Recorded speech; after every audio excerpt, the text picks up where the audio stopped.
Hi everybody, I'm Dr. Sally Foote. Down here. It's great to be back here on Facebook Live. Today's Facebook Live, I am going to talk about transdermal medication and some different ways that we can apply this in a low stress fashion. I'm a veterinarian and an animal behaviorist, and I'm also an expert in low stress handling, fear-free, and cat-friendly practices. I like to call that bundling together, you know, that way we use all these different techniques that we learn, low stress veterinary care. So it kind of encompasses it. We also can use low stress care ideas, pulling them together for home care. So I recently had a home care, and I called it for the spicy cats. I don't really like using that word too much, but people kind of know what we mean. How to give home care to cats that are nervous and anxious using low stress handling practices. And transdermal medications. These are medications that have been made by a compounding pharmacy into a gel, you know, that can be absorbed through the skin. That's how the medication is getting in the bloodstream. Can be used for dogs or cats, and certain medications will absorb very well through these transdermal gels. Other medications may not absorb that well through these gels yet. If we have it, especially in our cats, many cats become very anxious and even aggressive toward their owner, all about having to catch them, having to hold them, having to handle them, trying to get a pill or liquid down them, that it becomes impossible for the client to do this. And so even trying or using a transdermal medication, excuse me, hi there, even if the absorption rate, you know, in the blood level is not going to be as good as compared to oral, it's better that they get something, excuse me, sorry about that. It's better that they get some medication than none. And secondly, I never really appreciated, I never really understood how much of that hiding and the chasing the cat and the stress and even bites to the owner was happening. Even when we showed, oh, here's how to give the pill and hold their head up, and it worked all great for us, it was not working great for the owner at home. So my mind opened up. I expanded to using my apothecary, I would refer to, for sometimes taste tabs, but especially the transdermals. Okay, so I had a consult this morning with a wonderful cat family, and even applying the transdermal was being very stressful for the cat. And I walked the client through and demonstrated from my learning center here to the client on the consult exactly how we would change about how we applied the transdermal medication. And also we could have alternative places besides the inner ear for applying the transdermal medication. Okay, so a couple things that we all must do when it comes to medicating our cats. We've got to make the cat medication happy place. That means we're going to take something like a fleece blanket. Cats love fleece. Everybody can go to your Goodwill, your Salvation Army. Maybe you've got one in the closet. Dollar General, Walmart, I don't care. You can get a fleece blanket like this for under $10. And cats love the surface of it. So we're going to put this down on some kind of a table or a counter that the cat is allowed to go onto. And we're first going to train the cat to come there regularly.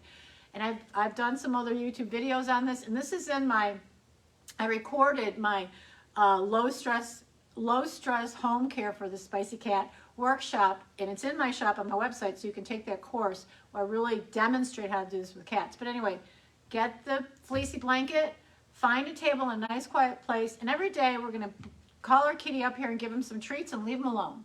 Do nothing else. So he learns to come to this place. He likes coming here, and it isn't always about medication. Okay, so we got the cat happy about coming up here. Now we want to decrease and minimize how much touch we're doing on a cat's body. They don't like it. So with our transdermal gels, they oftentimes, and I'll come closer to the camera, you can't see it, oftentimes they're coming in, you know, they're being provided to our client in something like this, 1 ml TB syringe. Because oftentimes the amount of the transdermal gel is just 0.1 ml or 0.2 mLs, you know, that needs to be squirted out and dosed. There are applicator pens, and the applicator pens, kind of like the insulin pens, whoopsie, have the gel loaded in it, and then you can just click down it. The idea is that you're going to be pushing out a little blob, if you will, of the transdermal gel. Now, you will usually be supplied, the client will be supplied a little finger covering to put on their finger, and then to go and rub it on the inside of the ear. We choose the inside of the ear, we advise for the inside of the ear, because the skin here is thin, so that helps the gel. The gel has to be absorbed through the fatty layer of the skin to get below the top layer of the skin where the blood vessels are, to be absorbed in the body.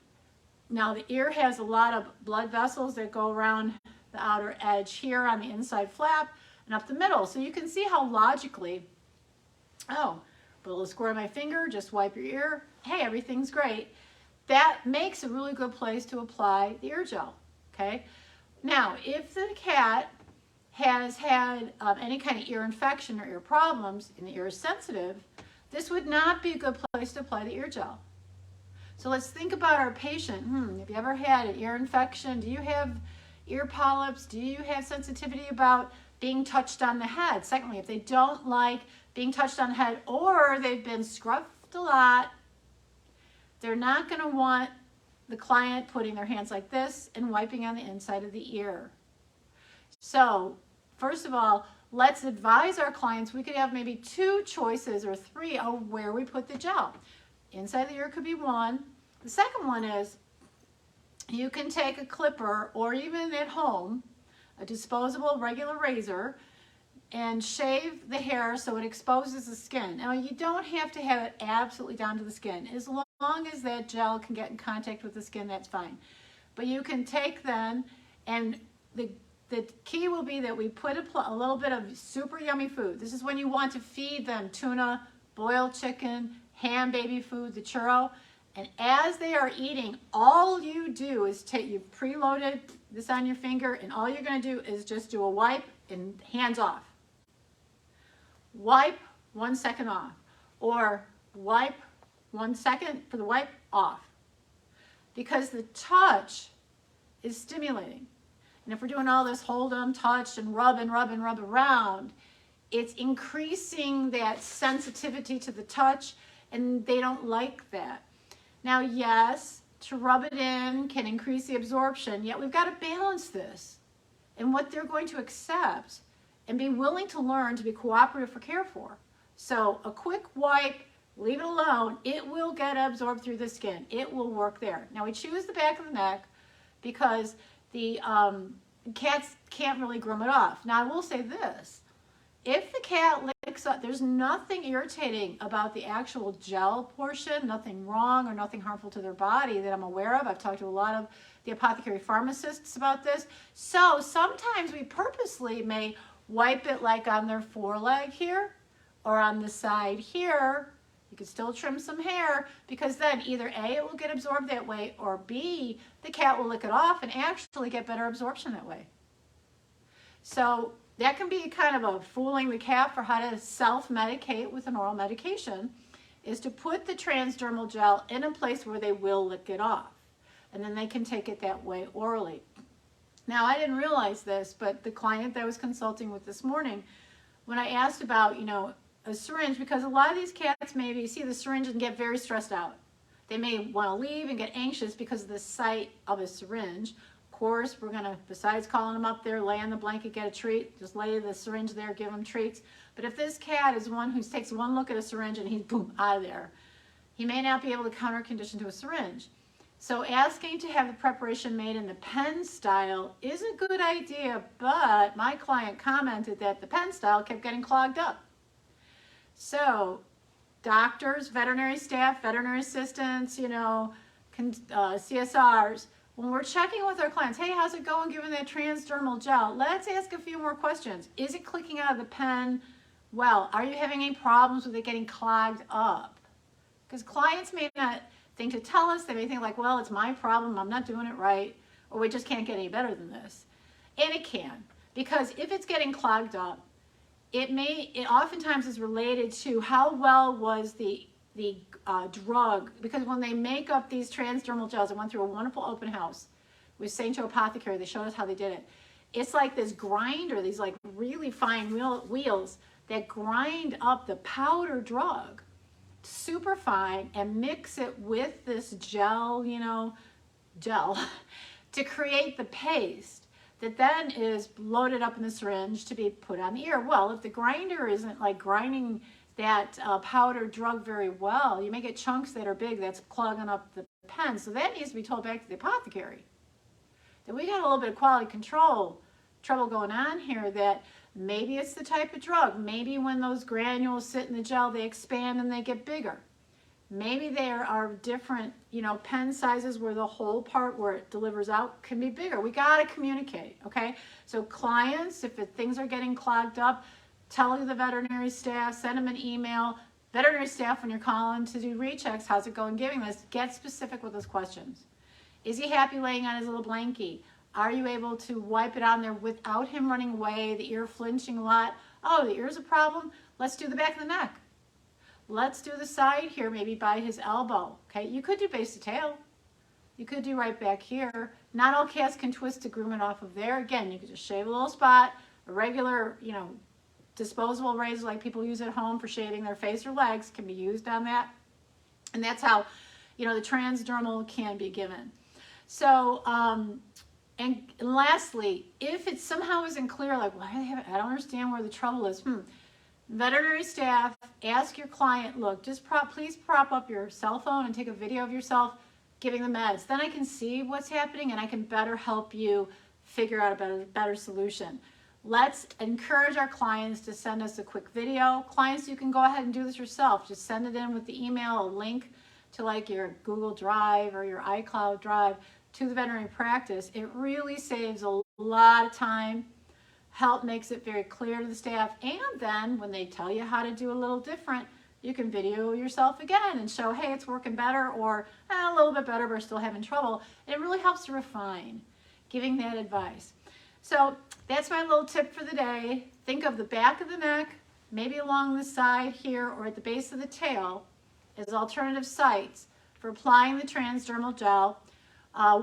Applicators, if they don't like, because sometimes they don't like the feel of the finger. They're accustomed to the feel of the finger. So we can put the gel on the end of a Q-tip and use the Q-tip to wipe on, or they're called lollipops. I'm sorry, I don't have one here to show you. The lollipops are the little sponge-tipped applicators on a wand that if you need to swab out someone's mouth, especially if they're bedridden, people who are in hospice, this is a way that you can like clean the mouth or maybe even give them a little bit of fluid, by mouth. These sponge tip applicators you can buy on Amazon, a package of 100 just for a couple of dollars. If you know a hospice association, oftentimes families, when they're done with everything, instead of just throwing out all these lollipops, they could donate them to your veterinary practice and you can pass them out, or clients, you can also buy them or get them that way.